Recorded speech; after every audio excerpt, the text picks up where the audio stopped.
News Bangla এখনকার prime time news নিয়ে আপনাদের সাথে আছি আমি সোমার। আপনারা দেখছেন নিউজ বাংলা নেটওয়ার্ক।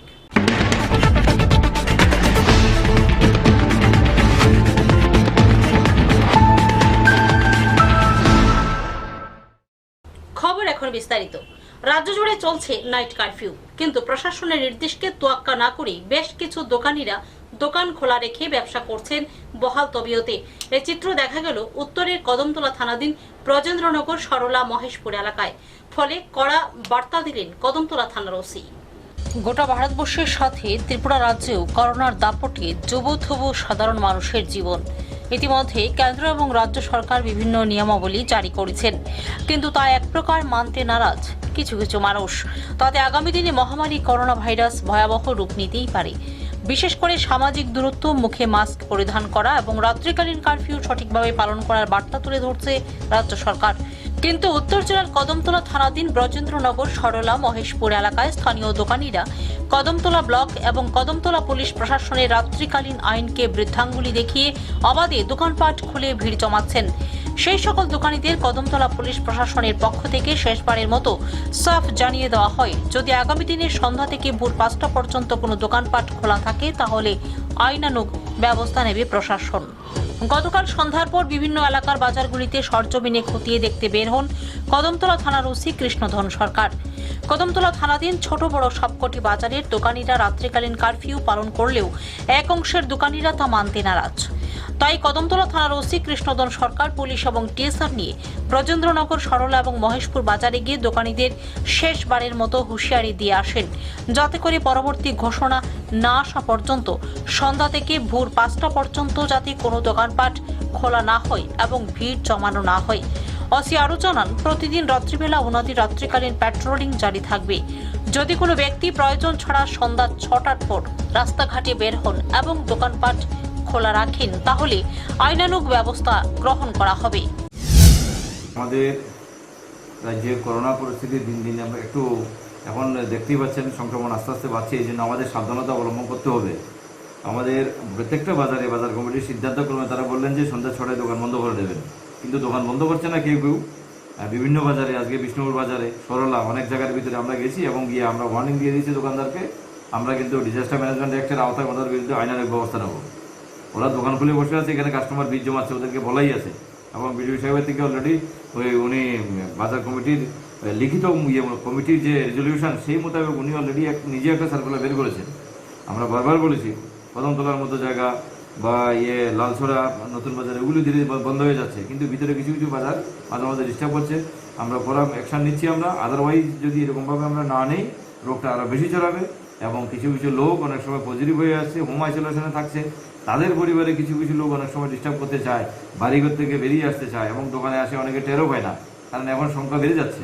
এই জন্য আমাদের একটু কঠোর হাতে যদি পদক্ষেপ না নিই, এটা আরও ভয়ানক রূপ নেবে।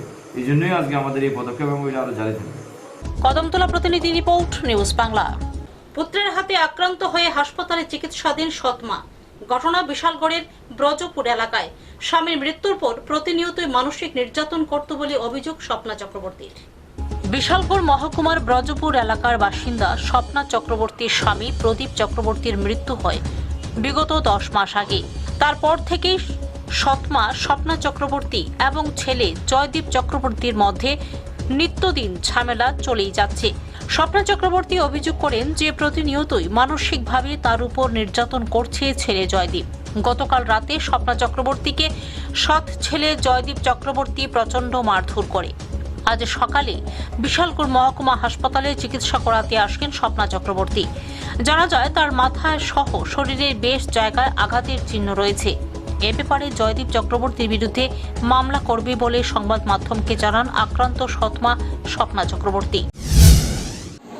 আমার সৎ ছেলে আছে না, রাত্রে 9টার সময় আমার মোবাইল দিয়ে বাড়িতে কথা লিখছে, সারা শরীর ঘুমের মধ্যে এখন গিয়ে আবার বসেছে খামসা টাকা দেওয়ার জন্য। আপনার বাড়ি কোন জায়গা? মধ্যপ্রদেশ। আপনার নাম? স্বপ্না চক্রবর্তী। আপনার ছেলের নাম?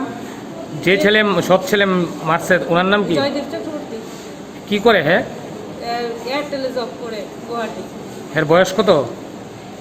33। আপনারা কি এক পরিবারেই থাকেন? আমার এক ছেলে আছে, ও আগরতলা এমবিবি কলেজে পড়ে। কি নিয়ে মানে কি নিয়ে ঝামেলাটা? ওই তো তারে টাকা দেওয়ার জন্য টাকা দিতাম। কিসের জন্য, কিসের টাকা দিতেন আপনি?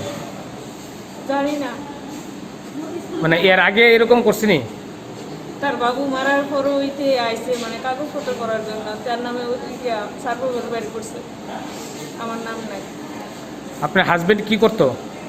বিবেকানন্দ স্কুলের টিচার, বিশালগড় বিবেকানন্দ স্কুল। বিবেকানন্দ স্কুলের টিচার। আপনার হাজবেন্ডের নাম? প্রদীপ কুমার চক্রবর্তী। তো সেই ব্যাপারে আপনি থানায় মামলা করবেন? এখন বিশালগড় হাসপাতালে চিকিৎসা করছেন আপনি? আপনার যে ছেলে মারছে বিয়েটিও করছেনি? এখন কই? হ্যাঁ, এখন বাইকে গেছে গা, রাত্রেবেলা বাবু।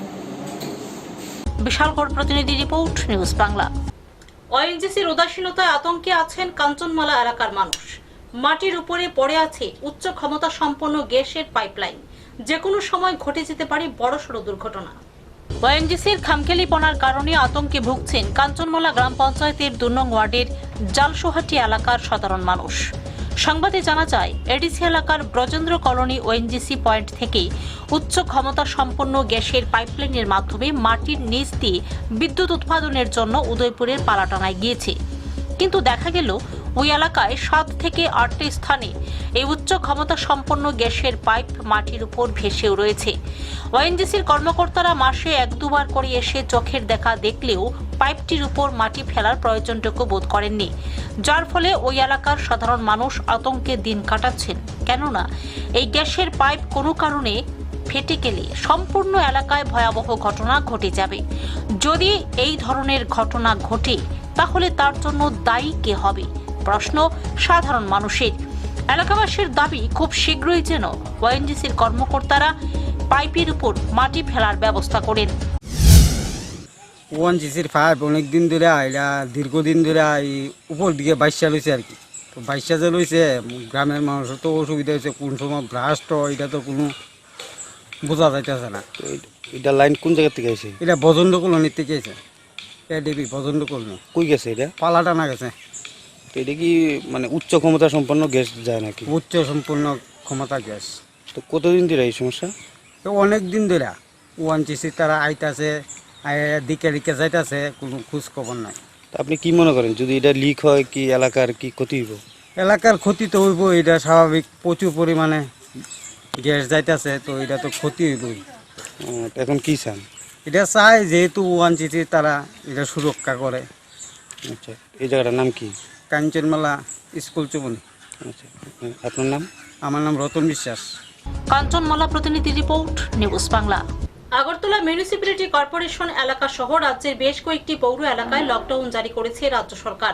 প্রশাসনের তরফ থেকে এসেনশিয়াল সার্ভিসের জন্য রাজধানীতে দেওয়া হয়েছে বাস। যাত্রী সহ সমস্ত রকম বিষয় খতিয়ে দেখছেন পুলিশ প্রশাসন।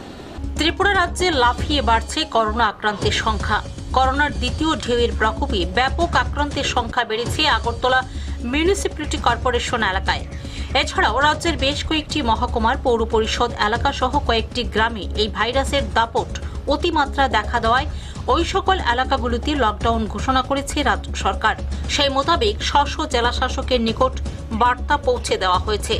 এর অঙ্গ হিসাবে আগরতলা নাগেরচোলা স্ট্যান্ডে দেখা গেল পুলিশ প্রশাসনের কড়া নজরদারি। রাজধানীর এডিনগর এলাকা থেকে দেওয়া হয়েছে essential bus.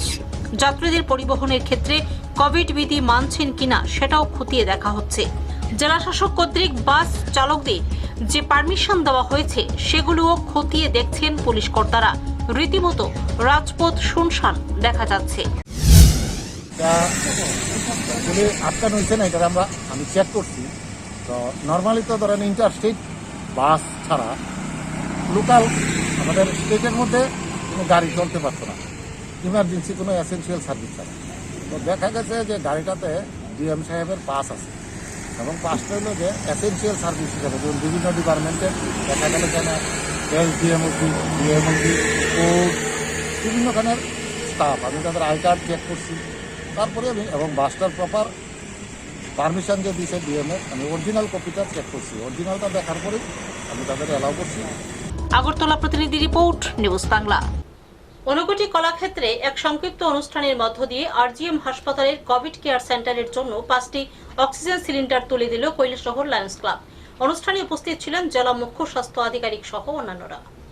Lions club of কৈলাসহরের উদ্যোগে রবিবার কৈলাসহর ঊনকোটি কলাক্ষেত্রে এক সংক্ষিপ্ত অনুষ্ঠানের মধ্য দিয়ে আরজিএম মহকুমা হাসপাতালে কোভিড কেয়ার সেন্টারের জন্য 5টি অক্সিজেন সিলিন্ডার তুলে দেওয়া হয়।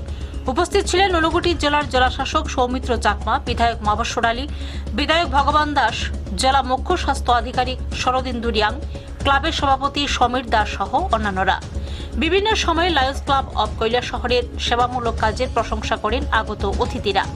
অনুষ্ঠানে বক্তব্য রাখতে গিয়ে বিধায়ক ভগবান দাস বলেন, সিদ্ধান্ত নিয়েছিলাম যে প্রত্যেকটা গ্রামের সাব সেন্টারে ভ্যাকসিন দেওয়া হবে।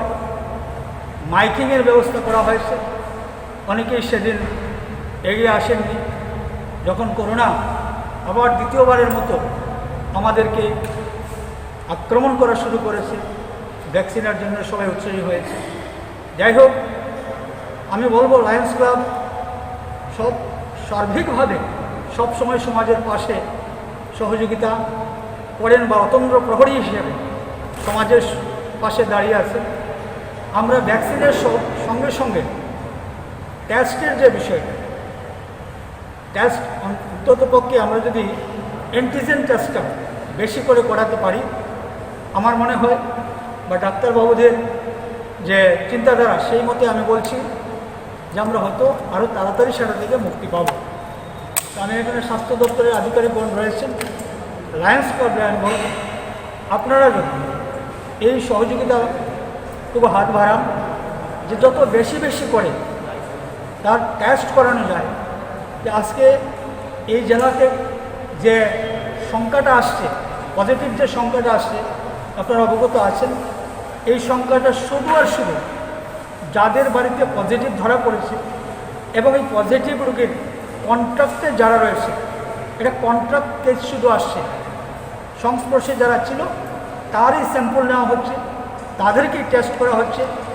আর সেই অল্প সীমিত টেস্টের মধ্যেই এই সংখ্যা আমরা পাচ্ছি। এত বড় ধরনের বড় মাত্রায় আমরা পজিটিভ কেস এই জেলার মধ্যে পাচ্ছি। অতএব আমরা টেস্টের জন্যে আমাদেরকে এগিয়ে আসতে হবে। প্রত্যেকটা বাজারে বা গ্রামাঞ্চলে টেস্ট যত বেশি আমরা করাতে পারবো, আমার মনে হয় আরও তাড়াতাড়ি আমরা সেটা থেকে মুক্তি পাব। তো যদি এমনতর কোনো ব্যবস্থা লায়ন্স ক্লাবের উদ্যোগে করা যায়, আপনারা বাজারে হোক বা অন্য কোথাও যদি সেই ব্যবস্থা আপনারা আমাদের স্বাস্থ্য দপ্তরকে সহযোগিতা করেন, এটা একটা বড় বিষয় হবে। উল্লেখ্য, কৈলাসহরের লায়ন্স ক্লাব সারা বছরই নানান সামাজিক কাজে যুক্ত থাকে। গত বছরও করোনা মহামারীর সময়ে করোনা আক্রান্তদের সিলিন্ডার প্রদান করেছিল কৈলাসহরের লায়ন্স ক্লাব। ঊনকোটি কলাক্ষেত্রে লায়ন্স ক্লাবের অনুষ্ঠানে বক্তব্য রাখতে গিয়ে বিধায়ক মবস্বর আলী বলেন, যে দ্বিতীয় ঢেউ, সেই ঢেউয়ে আমরা ইতিমধ্যেই জানতে পেরেছি এবং আমরা সবাই জানি যে আমাদের রাজ্যের 8টি জেলার মধ্যে পশ্চিম জেলা বাদ দিলে পরে দ্বিতীয় যে জেলাটা সবচেয়ে বেশি আক্রান্ত হচ্ছেন তার নাম হচ্ছে ঊনকোটি জেলা। সেই ঊনকোটি জেলার আমাদের এই কৈলাসহরে বিশেষ করে মিউনিসিপ্যালিটি এরিয়ার মধ্যে নির্দিষ্ট কিছু এলাকাতে ব্যাপক অংশের মানুষ আক্রান্ত হচ্ছে। আমাদের এই প্রকৃতির এই যে আক্রমণ, সেখান থেকে মানুষকে লড়াই করে সামনের দিকে এগিয়ে যেতে হবে। আমাদের বাঁচার রসদ আমাদের সেখান থেকে খুঁজতে হবে এবং সেই রসদটা হচ্ছে যারা মাস্ক, স্যানিটাইজার এবং শারীরিক দূরত্ব বজায় রাখা।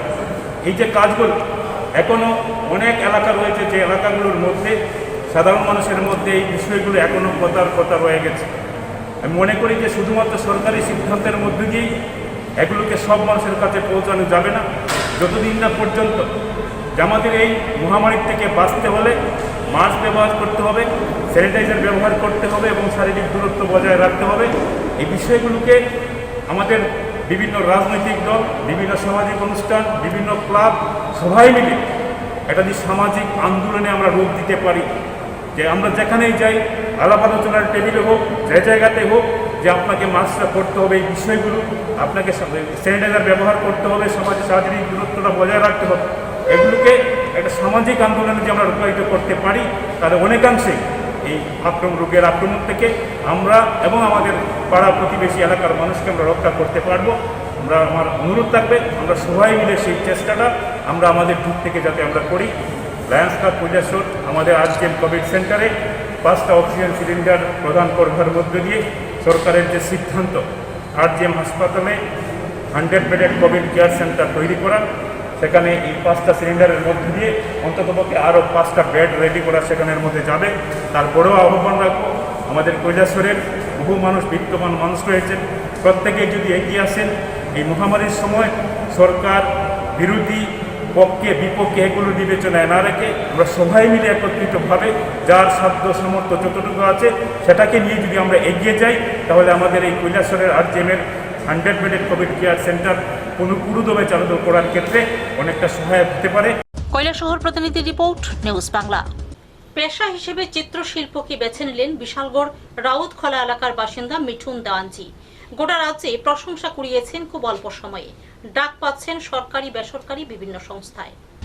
মিঠুন দেওয়ানজি বাণিজ্য বিভাগে স্নাতক ডিগ্রি অর্জিত শিক্ষিত যুবক।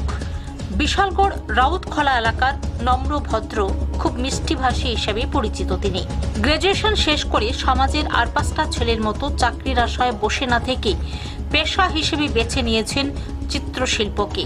যদিও ছোটবেলা থেকে চিত্রশিল্পে নজর ছিল তার, বড় হয়ে সেটা আঁকড়ে ধরে রাখলেন। অবশেষে চিত্রশিল্পকে জীবনের মূল পেশা হিসেবে বেছে নিয়ে একের পর এক তৈরি করেছেন আকর্ষণীয় ছবি। রবীন্দ্রনাথ ঠাকুর, স্বামী বিবেকানন্দ, মাদার টেরেসা, ক্ষুদিরাম বসু, বাবা সাহেব আম্বেদকর সহ বহু গুণীজনের ছবি এঁকে অনেক প্রশংসা কুড়িয়েছেন। খুব কম সময়ে ছবি এঁকে গোটা রাজ্যে নাম কামিয়েছেন তিনি। এখন ডাক পাচ্ছেন সরকারি কিংবা বেসরকারি বিভিন্ন সংস্থায়। তার ছবি আঁকার সাফল্যে আপ্লুত গোটা বিশালগড়বাসী। আপনি কি করেন? আমি এমনি তো ওখানে নর্মালি ছবি আঁকা নিয়ে আসি। তাছাড়া আমি এমনি এম.কম পাস, বিএড কমপ্লিট। এখন আমার এই লাইনটা আমার ভালো লাগতেছে, তার লেগে আমি এখন আপাতত ছবি আঁকা নিয়ে থাকি। আপনি বিগত কত বছর যাবত ছবি আঁকছেন? বিগত 15 থেকে 18 বছর এরকম সময় ধরে ছবি আঁকা। কোনো সরকারিভাবে আপনাকে দিয়ে ছবি আঁকা হয়েছে? হ্যাঁ, হয়েছে। আপনি কি ধরনের ছবি আঁকেন? সব ধরনের ছবিও আঁকা হয় আমার কাছে, সব ধরনের ছবি হয়। এখানে মনে হয় সেই জায়গাতে আপনার লাইফে বেস্ট ছবি কোন ছবিটা আঁকা? আমার কলেজে যে সময় আমি পড়তাম ওই সময় আঁকা কিছু ছবি আছে, এটা আমার বেস্ট লাগে। কীভাবে আপনার মনে এই অনুপ্রেরণা আসলো যে আপনি ছবি আঁকা পেশা? ছোটো থাকতে এটা আমার একটা হ্যাবিট ছিল। তারপর পড়াশোনার চাপে এটা কন্টিনিউ বেশি দিন করিনি। তারপর পড়াশোনা শেষ হওয়ার পর আবার এটার উপর জোর দিই। এই ছবি আঁকা নিয়ে আপনার একটা কি বার্তা থাকবে এই সমাজে? ছবি আঁকা নিয়ে আমি চাই যে সবাই যেন ওইটার প্রতি নজর দেয়, কেন এটা একটা শিল্প, ঠিক আছে? তা আমি চাই ভবিষ্যতের প্রজন্ম যাতে এটার উপর একটু গুরুত্ব দেয়। বিশালগড় প্রতিনিধি রিপোর্ট, নিউজ বাংলা। বাংলাদেশের জুড়ি উপজেলায় ভয়াবহ অগ্নিকাণ্ড, ক্ষয়ক্ষতির পরিমাণ প্রায় 2 কোটি টাকা। ফায়ার সার্ভিসের 6টি ইউনিটের দীর্ঘ প্রচেষ্টায় আগুন নিয়ন্ত্রণে আসে। সিগারেটের আগুন থেকে এই ভয়াবহ অগ্নিকাণ্ড বলে অভিমত প্রত্যক্ষদর্শীদের। রোববার রাত প্রায় 8 ঘটিকায় বাংলাদেশের জুড়ি উপজেলার এম.এ. মমিত অশোক চত্বরের পাশে করিম মিষ্টির বক্স তৈরির দোকান থেকে এক অগ্নিকাণ্ডের ঘটনা ঘটে। তা ছড়িয়ে পড়লে পার্শ্ববর্তী গ্যাস সিলিন্ডারের গোদাম এবং পেট্রোলিয়াম জাতীয় দোকানে আগুন লাগে। সেখান থেকে আগুনের দৌরাত্ম্য চারিদিকে ছড়িয়ে পড়ে। এতে টানা প্রায় 3.5 ঘন্টা ফায়ার সার্ভিসের কর্মীরা কাজ করে আগুন নিয়ন্ত্রণে আনেন। প্রত্যক্ষদর্শীদের অনুমান, সিগারেটের আগুনের অংশ থেকে করিম মিষ্টির বক্স তৈরির দোকানে আগুন লেগে যায়। মুহূর্তের মধ্যে তা পার্শ্ববর্তী আর.এন. পেট্রোলিয়াম দোকান এবং শরীফ গ্যাস সিলিন্ডারের দোকানে ছড়িয়ে পড়লে তা নিয়ন্ত্রণের বাইরে চলে যায়। খবর পেয়ে প্রথমে কোলাউড়া ফায়ার সার্ভিসের একটি টিম আসলে তারা ঘণ্টাখানেক কাজ করার পরও আগুন নিয়ন্ত্রণে আনতে না পেরে বড়লেখা ফায়ার সার্ভিসের আরেকটি টিম আসে। তারপর রাত 11টার দিকে রাজনগর ফায়ার সার্ভিসের আরেকটি টিম এসে তাদের সহযোগিতা করে। আগুনে শরীফ গ্যাস সিলিন্ডারের দোকান, আর.এন. পেট্রোলের দোকান এবং করিম মিষ্টির বক্স তৈরির দোকান সম্পূর্ণ পুড়ে যায়। পার্শ্ববর্তী 5 তলা নূর জলিল বিল্ডিং এর বেশিরভাগ অংশ পুড়ে যায়। আগুন লাগার সাথে সাথে মসজিদের মাইক থেকে বিল্ডিং এর সবাইকে বের হওয়ার আহ্বান জানানো হয়। বিল্ডিং এ থাকা লোকজন বেরিয়ে আসেন। এতে কোনো মানুষের ক্ষয়ক্ষতি হয়নি। আগুনে বিল্ডিং সহ প্রায় 2 থেকে 2.5 কোটি টাকা ক্ষতির আশঙ্কা করা হচ্ছে। ঘটনাস্থলে উপস্থিত হয়েছিলেন উপজেলা চেয়ারম্যান বীর মুক্তিযোদ্ধা এম.ই. মুহিত ফারুক, উপজেলা নির্বাহী কর্মকর্তা আল ইমরান, রুহুল ইসলাম, কোলাউড়া সার্কেলের সহকারী পুলিশ সুপার সাদেক কাউসার দস্তগীর সহ অনেকেই। ফায়ার সার্ভিসের মৌলভীবাজার জেলার উপপরিচালক আব্দুল্লাহ হারুন পাশা বলেন, আগুনে কেমন ক্ষয়ক্ষতি হয়েছে বা কিভাবে আগুন লেগেছে এটা তদন্ত সাপেক্ষে জানা যাবে। দেখতে পাচ্ছেন যে আমরা আগুনে কাজ করছি অলরেডি। আনুমানিক এই মুহূর্তে এটা আমরা বলতে পারবো না, এটা তদন্ত সাপেক্ষে এটা বলা যাবে। আনুমানিকও আমরা বলতে পারবো। আচ্ছা, আগুনটা লাগার কোন সূত্র পাইছেন আপনারা? বাড়িটা সম্পর্কে কোনো ধারণা? আগুনটা মানে এগুলো সবগুলোই তদন্তের বিষয়, এগুলো হুট করে বলা যাবে না, অনুমান করা যায় না। তবে এখানে যে সমস্ত দোকানপাটগুলি দেখা যাচ্ছে সবগুলোই দাহ্য পদার্থে ভরা। আচ্ছা, আরেকটি জিনিস, যখন আগুন লাগে 9:10 আমি সেখানে উপস্থিত ছিলাম। আমি প্রথমে যে জিনিসটি দেখেছি, এখানে একটি ব্যান রাখা ছিল, চার্জার ব্যান, যে কারেন্টের মাধ্যমে চার্জ দেওয়া হয়, সেই ব্যানটি প্রথমে আমি জ্বলতে দেখেছি। এবং এখানে আমার লাইভে কথা হয়েছে যে ড্রাইভার যে চার্জ দিচ্ছিল, সে আমার এই লাইভে একটা পর্যায়ে স্বীকার করেছে যে সেখানে প্রতিদিন সে এখানে এই বৈদ্যুতিকভাবে চার্জ দিত। সেটা থেকে কোনো ধরনের সূত্রপাত হতে পারে কিনা, এটা কি? এটা যে কোনোভাবে হতে পারে। এখানে যেহেতু অনেক ধরনের দাহ্য পদার্থ, অর্থাৎ যেই জিনিসগুলোতে আগুন জ্বলার জন্য সহায়ক, সব ধরনের দাহ্য পদার্থ এই দোকানগুলিতে আছে। তো এটা যে কোনোভাবেই হতে পারে, ইজিলি হতে পারে। তবে এটা সবগুলোই তদন্ত। আপনার পরিচয়? আপনার পরিচয়? মোহাম্মদ আব্দুল্লাহ হারুন পাশা, উপসহকারী পরিচালক, ফায়ার সার্ভিস এবং সিভিল ডিফেন্স, মৌলভীবাজার জেলার দায়িত্বে আছে। আচ্ছা, আমাদের কয়টা প্রতিষ্ঠানের এখানে আপনি তালিকা কিছু পাইছেন কিনা, না কয়টা প্রতিষ্ঠান এখানে আছে? এটা আমরা আমাদের মতো করে আমরা চেষ্টা করছি। হ্যাঁ, এখন কি আপনাদের কাছে 2-1টা বাদে 4-5টা কয়টা প্রতিষ্ঠান পড়ছে? আমরা এখানে মোট 3টা প্রতিষ্ঠান দেখছি। যে এখানে একটা বস্তার দোকান আছে, যেখানে প্লাস্টিক বস্তা, তারপরে প্যাকিং বক্স, মিষ্টির বক্স বানানো হয়। আর একটা দোকান আছে পাশে, গ্যাস সিলিন্ডারের দোকান, পাশে আর একটা তেলের দোকান আছে। আমরা এগুলো দেখছি আর কি, খতিয়ে দেখছি, সার্চিং করে দেখছি। আমরা আসলে আগুনে কাজ করছি, এখন এই মুহূর্তে সব কিছু বলতে পারছি। Thank you. বাংলাদেশ প্রতিনিধি রিপোর্ট, নিউজ বাংলা। ঘূর্ণিঝড়ে ক্ষতিগ্রস্ত বসতঘর, ফলে মাথা গুঁজার ঠাঁই হারিয়েছেন কমলাসাগর বিধানসভার দেবীপুর এলাকার বাসিন্দা রঞ্জিত সরকার। রাজ্য সরকারের কাছে সাহায্যের দাবি জানিয়েছেন গৃহকর্তা। আচমকাই ঘূর্ণিঝড়ে একটি বাড়ির 3 ঘর তছনছ হয়ে যায়। ঘটনা রাজ্যের কমলাসাগর বিধানসভার দেবীপুর এলাকায়। বাড়ির মালিকের নাম রঞ্জিত সরকার। জানা যায় পরিবারটি অসহায়, নুন আনতে পান্তা ফুরোয় অবস্থা। আচমকা রবিবার 1:30 নাগাদ ঘূর্ণিঝড়ে সে তার বাড়ির 3টি ঘর তছনছ করে দেয়। বর্তমানে মাথা গুঁজবার ঠাঁই নেই এই অসহায় পরিবারটির। তাই রাজ্য সরকারের কাছে সাহায্যের দাবি জানিয়েছেন ক্ষতিগ্রস্ত হওয়া বাড়ির মালিক রঞ্জিত সরকার। আমার যে আর্থিক অবস্থা এত খারাপ, আমি যে এইভাবে ঘর দুয়ার তুফানে ভাঙ্গা পড়ছে, আমি যে তুলুম, আমার কোনো ক্ষমতা নাই। আমারে যদি সরকার একটু করে তুলে আমার ভালো হইব। আমার আর্থিক অবস্থা খুবই দুর্বল। আপনার কি কি ক্ষতি হয়েছে? ওই তো রান্নাঘর ভাঙছে, বড় ঘরটা ভাঙছে, সবটি ঘর ভাঙছে। তো এখন তো আমার আর নাই, রান্না করে যে খামো এমন পরিবেশও নাই। কোন জায়গা? এলাকার নাম কি? কমলাসাগর। আপনি এখন কি দাবি থাকবে সরকারের কাছে? সরকারের কাছে আমার ঘর দিবনি, ঘর দিলে আমার একটু ভালো হইব। ঘর নাই ওখানে, ঘরটা আমার ঠিক করে দম লাগবো। Bureau report, news Bangla.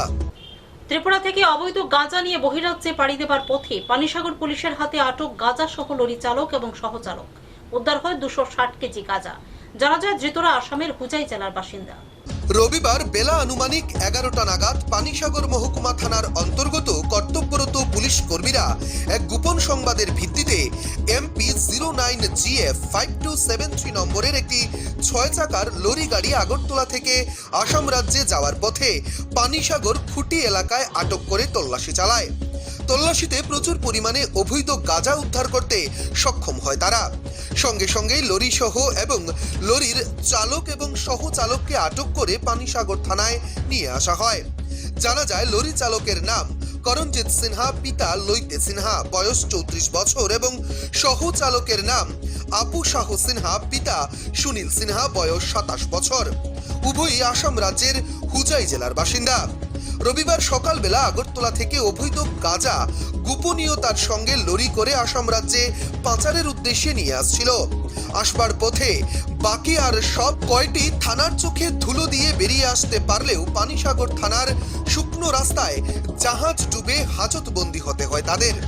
Panisagar মহকুমার বর্তমান এসডিপিও সৌভিক দে এবং ওসি সৈকত চাকমার সঙ্গে কথা বললে জানা যায়, রবিবারের এই অভিযানে দুটো ক্যাটাগরির প্যাকেটিংয়ে প্রায় 260 কেজি অবৈধ গাঁজা সমেত লরি এবং দুজন পাচারকারীকে আটক করা হয়। তদন্ত প্রক্রিয়া সম্পন্ন করে তাদেরকে আদালতে প্রেরণ করবার প্রস্তুতি হাতে নেওয়া হচ্ছে। উত্তর ত্রিপুরা জেলার পানিসাগর থানার এই অভিযানে অত্যন্ত আনন্দিত গোটা পানিসাগর সহ উত্তর জেলা এবং গোটা রাজ্য।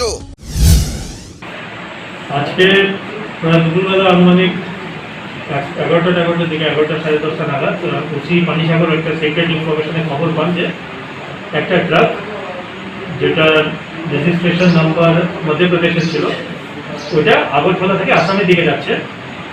আর সেখানে গাড়ির মধ্যে কন্ট্রাব্যান্ড আছে, গাঁজা বা অন্য নার্কোটিক সাবস্টেন্স আছে। অ্যাকর্ডিংলি ওসি পানিসাগর আর অন্য অফিসার আর পিএস স্টাফ গিয়ে উত্তরখালি গিয়ে গাড়িটাকে আটক করে উদ্ধার করে পুলিশ গাড়িকে গাড়ি সার্চ করা হয় ইন্ডিপেন্ডেন্ট উইটনেসের সাথে। আর গাড়ির মধ্যে গাড়ির বডির ভেতর থেকে প্রায় 26 প্যাকেট গাঁজা পাওয়া যায়, অ্যাপ্রক্সিমেট ওয়েট 230 কেজি। আর এরপরে সিজ করে দুজন ড্রাইভার আর ড্রাইভারের খালা থেকে আনা হয়, দুজনই আসামে। ওদের এখন কেস রেজিস্টার করে লিগাল প্রসেস কন্টিনিউ হবে আর এর ফর ল অ্যাকশন। স্যার, প্রাথমিক তদন্ত কি আপনারা জানতে পেরেছেন গাঁজাগুলো কোথা থেকে কোথা নিয়ে যাওয়া হচ্ছিল? ইনিশিয়াল ইন্টারোগেশন ড্রাইভারদের জানা গেছে যে গাঁজাগুলো আগরতলা থেকে উঠেছে আর এদের মেইন ডেস্টিনেশন আসাম। এখন বাকি তদন্ত বাকি আছে। পানিসাগর থেকে নিজস্ব প্রতিনিধির রিপোর্ট, নিউজ বাংলা। রাজ্যে উদ্বেগজনকভাবে করোনা আক্রান্তের সংখ্যা বাড়লেও কোভিড বিধি মানছেন না সুশীল সমাজের একাংশ জনগণ। নাইট কারফিউর মধ্যেও ব্যবসায়ী, যান চালক সহ পথচারীরা মর্জিমাফিক চলছেন। এই চিত্র তেলিয়ামুড়া মহকুমার। করোনা অতিমারি নিয়ে রাজ্যের সামগ্রিক অবস্থা উদ্বেগজনক হলেও সুশীল সমাজের মানুষজনেরা করোনা নিয়ে বর্তমানেও অসচেতন। কোভিড-19 নিয়ে রাজ্য সরকারের গাইডলাইন মানছেন না একাংশ রিক্সা চালক, অটো চালক, ছোট গাড়ির চালক, রিক্সা চালক, বাইসাইকেল চালক, একাংশ ক্ষুদ্র, মাঝারি, বড় ব্যবসায়ী সহ পথচারীরা। অথচ রাজ্য প্রশাসন গোটা রাজ্যের পুর এবং নগর পঞ্চায়েত এলাকাগুলো সন্ধ্যা 6টা থেকে কারফিউ জারি করেছিল। এক্ষেত্রেও একাংশ ব্যবসায়ী, পথচারী সহ বিভিন্ন ধরনের যান চালকরা কোনোভাবে সরকারের নির্দেশিকাকে মান্যতাই দিচ্ছেন না। ফলে করোনা আক্রান্তের ভয় থেকেই যাচ্ছে। এদিকে তেলিয়ামুড়া শহরের এক ব্যবসায়ী উনার নিজের প্রতিক্রিয়া ব্যক্ত করতে গিয়ে রাজ্য সরকারের কোভিড-19 গাইডলাইনের প্রশংসা করেন। তিনি এও বলেন, শহর এলাকার মানুষজন যেভাবে করোনা নীতির নির্দেশিকাগুলোকে অমান্য করছে তাতে আগামী দিনে করোনা আক্রান্তের সংখ্যা বহুগুণ রাজ্যে বাড়তেই পারে। ওষুধ নিতাম, আমি দেখতেছি বাজার খোলা, আমি তো সারা বছর মন্দিরে গেছি, বাজার খোলা আমি দেখতেছি, আমি তো চেঞ্জ হলাম। আপনি দৃষ্টিকোণ থেকে এটা কেমন দেখা যাইতেছে? খুব খারাপ। আমরা তো 5:30টার সময় মন্দিরে আমরা জায়গা, আমি প্রথম কাপড় টাইমে আইসি ওষুধের লেগে, কিন্তু এত যে অবস্থা দেখতেছি ঠিক না। তেলিয়ামুড়া থেকে নিজস্ব প্রতিনিধির রিপোর্ট, নিউজ বাংলা। শান্তির বাজারের মনপাথর বাজার এবং বীরচন্দ্রনগর বাজারে মাস্ক অভিযানে নামলো পুলিশ প্রশাসন। মাস্কহীন ব্যক্তিদের করা হচ্ছে জরিমানা। করোনা ভাইরাসের মহামারীর মধ্যে লোকজনেদের রক্ষা পেতে গেলে অবশ্যই মাস্ক পরিধান করা অত্যন্ত প্রয়োজন। অপরদিকে মাস্ক পরিধানের জন্য রাজ্য সরকার এবং কেন্দ্রীয় সরকারের পক্ষ থেকে সকলকে মাস্ক পরিধানের জন্য ইতিমধ্যেই সরকারি নির্দেশিকা জারি করা হয়েছে। কিন্তু দেখা যাচ্ছে কিছু সংখ্যক লোকজন রাজ্য এবং কেন্দ্রীয় সরকারের এই নির্দেশিকাকে অমান্য করে চলেছেন। এদের বিরুদ্ধে রবিবার কঠোর পদক্ষেপ গ্রহণ করল শান্তির বাজার থানার পুলিশ। শান্তির বাজার থানার ওসি সুব্রত চক্রবর্তী, শান্তির বাজার থানার এএসআই সঞ্জয় দেববর্মা, মনপাথর ফাঁড়ি থানার ওসি মুক্তা জমাতিয়ার যৌথ উদ্যোগে মনপাথর বাজারে যে সকল লোকজন মাস্ক পরিধান করা ছাড়া চলাফেরা করছেন তাদেরকে জরিমানা করা হয়। রবিবার এই অভিযান নিয়ে সংবাদ মাধ্যমের সামনে জানান শান্তিরবাজার থানার ওসি সুব্রত চক্রবর্তী। আমরা বিট ওয়াইজ আমরা এটাকে ইয়ে করি, সমস্ত বিট অফিসাররা যতজন অ্যাভেলেবেল আছেন তো বিট ওয়াইজ আমাদের ইয়ে চলছে। আর ন্যাশনাল হাইওয়ের উপরেও আমরা জোর দিয়েছি যে সমস্ত গাড়ি বাস যাচ্ছে সেখানে সবাই মাস্ক ঠিক মতো পড়ছে কিনা। আর এটার সঙ্গে সঙ্গে অ্যাওয়ারনেস হচ্ছে, যারা বয়স্ক মানুষ হয়তো মাস্কটাকে নিচে পরে রেখেছে সেটাকে বলা যে নাকের ওপরে রাখতে। তো এইভাবে অ্যাওয়ারনেসের পাশাপাশি আমরা ফাইনও কালেকশন করছি। আগের তুলনায় এবার অনেক মানুষ মোটামুটি মাস্কটাকে ইউজ করছেন। এটা তাদের যে সম্বিত ফিরে পেয়েছে যে না এটা একটা করোনা দিয়ে চলছে, তো তারা নিজেরা যখন ভলেন্টারিলি এটা করছেন এটা দেখে ভালো লাগছে। প্রতিদিনই চলছে। শান্তিরবাজার থেকে নিজস্ব প্রতিনিধির রিপোর্ট, নিউজ বাংলা। আসামের পাথারকান্দি সমষ্টিতে দ্বিতীয়বারের মতো বিধায়ক হিসেবে নির্বাচিত হলেন কৃষ্ণেন্দু পাল। বিধায়ক কৃষ্ণেন্দু পালকে মন্ত্রিসভায় নিযুক্তির দাবিতে এবার সরব হল করিমগঞ্জ জেলা রবিদাস সমাজ উন্নয়ন সংস্থা। দাবি সম্বলিত স্মারকপত্র পাঠানো হবে মুখ্যমন্ত্রীর কাছে। সাংবাদিক সম্মেলন করে এ বার্তা দিলেন সংস্থার কর্মকর্তারা। আসামের পাথারকান্দি বিধানসভার দুবারের বিধায়ক কৃষ্ণেন্দু পালকে নতুন মন্ত্রিসভায় অন্তর্ভুক্তির দাবিতে এবার সরব হয়ে সুর চড়ালো করিমগঞ্জ জেলা রবিদাস সমাজ উন্নয়ন সংস্থা। এই মর্মে শনিবার সংস্থার ডাকে লয়েরপুয়া ব্লকের ইছাবিল নাচঘর প্রাঙ্গণে কোভিড প্রটোকল মেনে এক সাংবাদিক সম্মেলন অনুষ্ঠিত হয়। উক্ত সভায় সংস্থার পক্ষে এক লিখিত স্মারকপত্র পৃথক পৃথকভাবে ইন্টারনেট যুগের রাজ্যের নতুন মুখ্যমন্ত্রী হেমন্ত বিশ্ব শর্মা এবং দলের সভাপতি রঞ্জিত দাসের কাছে প্রেরণ করা হয়। সভায় সাংবাদিকদের সঙ্গে মত প্রকাশ করতে গিয়ে জেলা রবিদাস উন্নয়ন সংস্থার পক্ষে রশন রবি দাস বলেন যে গোটা বরাকের মধ্যে শুধুমাত্র কাছাড় জেলা থেকে একজনকে নতুন মন্ত্রিসভায় স্থান দিয়ে পুরো উপত্যকার উন্নয়ন সম্ভব নয়। তাই বিষয়টির গুরুত্ব অনুধাবন করে এবার করিমগঞ্জ থেকে বিধায়ক কৃষ্ণেন্দু পালকে মন্ত্রিসভায় অন্তর্ভুক্তির জন্য তিনি দলীয় কাণ্ডারীদের হস্তক্ষেপ কামনা করেছেন। সভায় গোপাল রবি দাস বলেন যে উন্নয়নের আরেক নাম কৃষ্ণেন্দু পাল। উনার কাজের ধারাকে ধরে রাখতে করিমগঞ্জ জেলা থেকে কৃষ্ণেন্দু পালকে নতুন মন্ত্রিসভায় স্থান দেয়া হোক। এতে পিছিয়ে পড়া পাথারকান্দি সমষ্টির উন্নয়ন গোটা জেলা জুড়ে উন্নয়নের ছোঁয়া লাগবে। এতে উপকৃত হবেন সীমান্ত জেলার সাধারণ জনগণ। উনার কথায় বিগত 1992 সাল থেকে আজ পর্যন্ত গেরুয়া দলের কাউকে করিমগঞ্জ থেকে মন্ত্রিত্ব দেয়া হয়নি। এটা বড়ই আক্ষেপের বিষয়। এবার যেহেতু সুযোগ রয়েছে তাই করিমগঞ্জবাসীর দীর্ঘদিনের গণদাবি পূরণ করা হোক। সাংবাদিক সম্মেলনে অন্যতম বক্তা রামকৃষ্ণ রবিদাস কৃষ্ণেন্দু পালকে নতুন মন্ত্রিসভায় পূর্ণাঙ্গ মন্ত্রী রূপে মনোনীত করতে নবনির্বাচিত রাজ্যের মুখ্যমন্ত্রী সহ রাজ্যিক সভাপতির হস্তক্ষেপ কামনা করেছেন। সাংবাদিক সম্মেলনে রবিদাস সমাজের হয়ে কথা বলতে গিয়ে সংস্থার কর্মী উমাশঙ্কর রবিদাস বলেন যে বর্তমান সময়ে কৃষ্ণেন্দু পালের মতো নবপ্রজন্মের নেতাদের মন্ত্রিসভায় স্থান করে দেওয়ার প্রয়োজনীয়তা রয়েছে। তিনি মন্ত্রী হলে গোটা বরাক উপত্যকা জুড়ে সমহারে উন্নয়ন ত্বরান্বিত হবে। একই সঙ্গে পিছিয়ে পড়া রবিদাস সমাজ সহ অন্যান্য সমাজ এবং চা বাগান সমূহের সার্বিক উন্নতিও সম্ভব হবে। এদিনের সাংবাদিক সম্মেলনে অন্যান্যদের মধ্যে উপস্থিত ছিলেন করিমগঞ্জ রবিদাস সমাজ উন্নয়ন সংস্থার কেদার রবিদাস, সুকুমার রবিদাস, লক্ষণ রবিদাস, রাজকুমার রবিদাস, জয়কুমার রবিদাস, রতনলাল রবিদাস, মণিলাল রবিদাস এবং লালন রবিদাস সহ সুরজ ভান রবিদাস প্রমুখরা। पाथरकांदी करीमगंज रविदास समाज डिस्ट्रिक्ट कमेटी से मैं उमाशंकर, मैं डॉक्टर हेमंत विश्व शर्मा जी से अनुरोध कर रहा हूँ कि पाथरकांदी विधानसभा से कृष्णेंदु पाल जी जो विधायक हुए हैं उन्हें हम कैबिनेट में मंत्री पद दावी कर रहे हैं, क्योंकि पाथरकांदी में हम लोग ऐसा विधायक जो हम लोग को कामकाज में डेवलपमेंट हुआ है, ऐसा विधायक हम लोग बहुत पहले से मैं ढूंढ रहे थे पर नहीं मिले। ऐसे विधायक को पाने से हम लोग उनको कैबिनेट में मंत्री मिले। हम डॉक्टर हेमंत विश्व शर्मा जी से अनुरोध कर रहे हैं, क्योंकि अगर वो मंत्री बनेंगे तो उनके पूरे पाथरकांदी का नहीं, पूरे करीमगंज का नहीं, पूरे बराक का डेवलपमेंट होगा।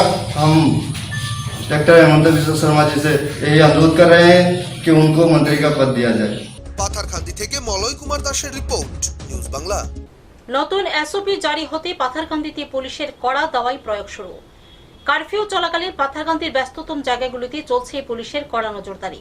আইন অমান্যকারীদের করা হচ্ছে জরিমানা। মহামারী করোনা ভাইরাসের গোষ্ঠী সংক্রমণ রোধে জনগণের কল্যাণার্থে সরকারিভাবে জারিকৃত এসওপির নীতি নির্দেশিকা পালন করতে এবার নড়ে চড়ে বসল পাথারকান্দি পুলিশ। রবিবার দুপুরবেলা জনতা কারফিউ শুরু হতেই আসামের পাথারকান্দির ব্যস্ততম বাজার এলাকার পাশাপাশি বিভিন্ন জনবহুল এলাকায় শুরু হয় পুলিশের জোরদার অভিযান। এতে অযথা ঘোরাফেরা করা লোকেদের পুলিশের কূপের মুখে পড়তে দেখা গিয়েছে। সরকারিভাবে বেঁধে দেয়া নির্ধারিত সময়সীমা পেরিয়ে যাওয়ার পরই একাংশ বাইক আরোহীরা পিলিয়ন রাইডিং সহ কোভিড প্রোটোকল না মেনে প্রকাশ্য সড়কে চলাফেরা করায় পুলিশকে তাদের আটক করে জরিমানা আদায় করতে হয়। এমনকি অনেককে মূর্খা বানিয়ে সড়কের উপর উঠবস সহ হাঁটু গেড়ে শাস্তি প্রদান করেছে পুলিশ প্রশাসন। এমর্মে আসামের পাথারকান্দি থানার ইন্সপেক্টর ওসি সঞ্জীব তেরুং জানান, এখন থেকে কাউকে রেহাই দেয়া হবে না। যে বা যারা কোভিড প্রোটোকল ভাঙবেন তাদেরকে শায়স্তা করতে পুলিশ কড়া দাওয়াই প্রয়োগ করবে। সরকারি এই নীতি নির্দেশিকাগুলো অমান্য করা ব্যক্তিদের বিরুদ্ধে প্রয়োজনে রাজ্য সরকারের দুর্যোগ মোকাবেলা আইনের অধীনে আইনি পদক্ষেপও নেওয়া হতে পারে। শুধু তাই নয়, ব্যক্তিগত যানবাহনগুলো যুগ্ম এবং অযুগ্ম নিয়মে চলছে কিনা তাও প্রতিদিন খতিয়ে দেখবে পুলিশ প্রশাসন। উনার মুদ্রা কথায় এমনিতেই বর্তমান সময়ে সীমান্ত জেলায় প্রায় প্রতিদিনই করোনার গ্রাফ ঊর্ধ্বমুখী। নতুন করে আক্রান্তের পাশাপাশি জেলায় মৃতের সংখ্যাও বেড়ে চলেছে। এই মহামারীর হাত থেকে জনগণকে রক্ষা করতে প্রশাসন শেষ সম্বলটুকু নিয়েও কোভিড প্রোটোকলকে পালনে গুরুত্ব দিয়ে যাবে। নতুন এসওপি মোতাবেক রবিবার সকাল থেকে জেলার পাথারকান্দিতে দুপুর 1টার পরিবর্তে সকাল 11টায় সব ধরনের দোকানপাট, বাজার হাট বন্ধ ছাড়াও দুপুর 2টোর পরিবর্তে 12টা থেকেই নৈশকালীন কারফিউ জারি করা হয়েছে। घर कहाँ है? हैं? किस लिए आया इधर? ऐसे गरो जाइम वीडियो किस लिए बनाया है? वीडियो बनाइছি না চেক করলে দেখো ভিডিও বানাইছি না। कहाँ से आ रहा है अभी? अभी कहाँ से आ रहा है? कलकली घाट। इधर से कहाँ से आ रहा है? जाएगा कहाँ? कोटामनी। घर कहाँ तेरा? कोटामनी। आधार कार्ड, परिचय पत्र? तुम्हारा आईडी प्रूफ है क्या? आईडी प्रूफ कहाँ है? आईडी प्रूफ तो लगे नहीं। अच्छा, और जो क्या चीज है? ये मद्रासा रही है। मदरसा में क्या करता है? मदरसा में क्या करता है? पढ़ाई पढ़ाई करता है, पढ़ा सुना पढ़ता है और ये सिखाता है कि पुलिस वालों की वीडियो बना के फलाना करो, हैं गलत काम करो, है ना, ये सिखाता है क्या? वीडियो बनाइছি না চেক করলে দেখো ভিডিও बनाइছি না। अच्छा अच्छा अच्छा, तो हम सब इधर सब झूठ बोल रहे हैं, मीडिया वाला झूठ बोल रहा है, सारे झूठ बोल रहे हैं, तू सही बोल रहा है अकेला। नाम क्या है तुम्हारा? तस्लीम अली। तेरे पास मास्क था, लगाया था कि नहीं मैं लगाया था? गड्डी में सर अकेला था। वो देखो 2 लोग साथ में जा रहे हैं, उन लोगों को कोई अटका ही नहीं रहा है। मैं अकेला जा रहा है। मैं दीदी का लहंगा लिया था और मैं उधर से अकेला ही आया। तो मास्क क्यों नहीं लगाया? अरे हेलमेट था, मैं अकेला ही था। क्यों नहीं लगाया? मास्क लगाया था या नहीं लगाया था? नहीं लगाया था ना, बस काम खत्म। हेमलेट साथ में था, मैं अकेला ही था। পাথারকান্দি থেকে মলয় কুমার দাসের রিপোর্ট, নিউজ বাংলা। রবিবার সকাল থেকেই পশ্চিমবঙ্গ রাজ্য জুড়ে চলছে লকডাউন। এরই মাঝে রক্ত সংকট মেটাতে পালতা জেলার নবীন শ্যামা সংঘের উদ্যোগে এক ভ্রাম্যমাণ রক্তদান শিবিরের আয়োজন করা হয়। সহযোগিতা করেছেন পাকুয়াহাট সমায়েত প্রয়াস এবং ভারত স্কাউট এন্ড গাইডস। একদিকে দেশ জুড়ে চলছে মহামারী করোনার দ্বিতীয় ঢেউ, অন্যদিকে পশ্চিমবাংলার রাজ্য জুড়ে রবিবার সকাল থেকে লকডাউন শুরু হয়েছে। মালদা জেলা জুড়ে মালদা ব্লাড সেন্টারে তীব্র রক্ত সংকটের ঘাটতি মেটাতে মরিয়া চেষ্টা করছে বিভিন্ন সংগঠন। এরকম চরম সংকটময় সামাজিক পরিস্থিতিতে এই করোনা মহামারীর মধ্যেই সরকারি স্বাস্থ্যবিধি মেনে হবিবপুর ব্লকের 9 মাইল নবীন শ্যামা সংঘের উদ্যোগে পাকুয়াহাট সমাবেত প্রয়াস এবং Bharat scout and guides Malda জেলা শাখার সহযোগিতায় রবিবার এক ভ্রাম্যমাণ রক্তদান শিবির আয়োজন করা হয় হবিবপুর ব্লকের 9 মাইল বাস স্ট্যান্ডে। এদিন রক্তদান শিবিরে ভ্রাম্যমাণ গাড়িতে স্বেচ্ছায় রক্তদান করেন অনেকেই। এই ভ্রাম্যমাণ রক্তদান শিবিরে কোভিড বিধি মেনে মোট 25 জন রক্তদাতা স্বেচ্ছায় রক্তদান করেন। এই ভ্রাম্যমাণ রক্তদান শিবিরে উপস্থিত ছিলেন পাকুয়াহাট সমাবেত প্রয়াসের সভাপতি doctor Tushar Kanti Banik, Bharat scout and গাইডসের মালদা জেলা রক্তদান শিবিরের আহ্বায়ক অনিল কুমার সাহা, মালদা মেডিকেল কলেজের ব্লাড সেন্টারের চিকিৎসক ডক্টর সুশান্ত ব্যানার্জি, সুরজিৎ মণ্ডল, 9 মাইল নবীন সেমা সংঘের সভাপতি সাগর মুমু, অনুপ চৌধুরী সহ অন্যান্যরা। সকল রক্তদাতাকে শংসাপত্র, একটি করে চারা গাছ দিয়ে সকলকে ধন্যবাদ জানান পাকুয়াহাট সমবেত প্রয়াসের সম্পাদক বাবুন কুমার সরকার। নবীন সেবা সংঘের উদ্যোগে ভারত স্কাউট অ্যান্ড গাইড এবং পাকুয়াহাট সমবেত প্রয়াসের সহযোগিতায় আজকে আমাদের এখানে ভ্রাম্যমান যে এসি বাসে রক্তদান শিবিরের প্রথম শিবির এখানে হচ্ছে। এরপর আমরা কেন্দ্রপুরে করব, তারপরে মালদায় করব। রক্তের প্রচণ্ড ঘাটতি আপনারা জানেন, সারা বিশ্বের সাথে মালদাতেও ব্লাড ব্যাংকের ভাড়ার শূন্য, রক্ত নেই। তার জন্য অনেক অসুস্থ ব্যক্তি, থ্যালাসেমিয়ারা খুব অসুবিধার মধ্যে পড়েছে। এই অবস্থায় আজকে আমরা রক্তদান শিবির করছি। মালদা থেকে নিজস্ব প্রতিনিধির রিপোর্ট, নিউজ বাংলা। বন্যহাতির হাত থেকে পরিত্রাণ দিতে তেলিয়ামুড়ার চাকমাঘাট ভূমিহীন টিলায় ময়দানে নামল বন দপ্তরের এডিএস টিম। মাইক যুগে সতর্ক করা হচ্ছে এলাকাবাসীকে। অন্যদিকে এলাকার ভলান্টিয়ার্সদের হাতে তুলে দেওয়া হচ্ছে বন্যহাতি তাড়ানোর কিছু সামগ্রী। এলাকাবাসী আপনাদের অবগতির জন্য জানানো যাইতেছে যে আপনারা এখনো পর্যন্ত যারা বনে জঙ্গলে রয়েছেন তারা অতি সত্বর বন থেকে বেরিয়ে আসুন। এই এরিয়াতে এখন বন্য হাতি রয়েছে। তেলিয়ামুড়ার চাকমাঘাট ভূমিহীন টিলার এলাকাবাসীরা বনকর্মীদের খবর দিয়ে বন্যহাতি এলাকায় প্রবেশ করছে। খবর পেয়ে বনকর্মীদের এডিএস টিমের কর্মীরা এলাকার ভলান্টিয়ার্স কর্মীদের নিয়ে যান। ওই সময় এলাকার মানুষজনরা জঙ্গলে যায় লাকড়ি সংগ্রহের জন্য। বনকর্মীরা এলাকায় মাইকিং করে জানিয়ে দেন জঙ্গলের আশপাশ এলাকায় বন্য হাতি রয়েছে, যাতে মানুষজন জঙ্গল থেকে বেরিয়ে আসে। অনুরূপভাবে চাকমাঘাটের চাম্পলাই এলাকাতে এবং উত্তর মহারানী এলাকাতে বন দপ্তরের এডিএস টিমের কর্মীরা মাইকিং করে এলাকার মানুষজনদের সতর্ক করে দিচ্ছেন। অন্যদিকে এডিএস টিমের কর্মীরা এলাকার ভলান্টিয়ার্স কর্মীদের হাতে বাজি, পটকা, মশাল, কেরোসিন তুলে দেন বন্যহাতি তাড়ানোর জন্য। কারণ এই মরশুমে গ্রামীণ এলাকার কৃষকরা পাকা ধান ক্ষেত থেকে ঘরে তোলার সময়। তবে বন্যহাতির আক্রমণ থেকে এলাকাবাসীদের রক্ষা করার জন্য বন দপ্তরের এডিএস টিমের কর্মীরা নিত্যদিন কাজ করে যাচ্ছেন। আমরা সকালবেলা আমাদের যে ভলান্টিয়ার আছে চাকমাঘাট ভূমিহীন টিলার, তারা আমরা খবর দিছে যে এই জায়গাতে একটা হাতি দেখছি, তোমরা ঘোরাফেরা করতেছো হাতিটা, তোমরা তাড়াতাড়ি আইও। যে আমরা এডিএস টিম যতজন আছে আমরা সবাই এই জায়গাতে আইছি। আর ফলে দেখা গেছে এই জায়গা মানুষ সবাই তো কৃষি টিষি করে তারা জীবনযাপন করতেছে। আমরা আইছি, আর ফলে দেখছি তারা ভলান্টিয়ারকেও সাথে নিছি, আমরা নিয়ে জঙ্গলে ঢুকছি, দিকে অ্যানাউন্সমেন্ট করছি আমরা, যাতে যেখানে থাকুক জঙ্গলে যাতে তাড়াতাড়ি বাইরে আয় পড়ে। হাতি জঙ্গলে ঘোরাফেরা করতেছে। তারপর আমাদের সাথে ভলান্টিয়াররা আছে, আমরা এতে ভলান্টিয়ারের কাছে এখন বাজি টাজি যা আছে দিয়ে গেছি, বাজি, মশাল, কেরোসিন যা লাগে সব দিয়ে গেছি। তারা আমরা খবর দিব, সন্ধ্যার সময় হইলে আমরা ডিএস টিমটা খবর দিব, খবর দিলে আমরা আয়া পড়ুম। আর আমরা তো 24 ঘন্টা ডিউটি করতেছি, যে সময় তারা পাবলিক হোক, ভলান্টিয়ার হোক, যে সময় আমরা খবর দিতেছে আমরা লগে লগে আয়া পড়তেছি। তেলিয়ামুড়া প্রতিনিধি রিপোর্ট, নিউজ বাংলা। এখনকার মতো প্রাইম টাইম নিউজ এ পর্যন্তই। আমাদের পরবর্তী সংবাদ দেখার জন্য চোখ রাখুন নিউজ বাংলার পর্দায়।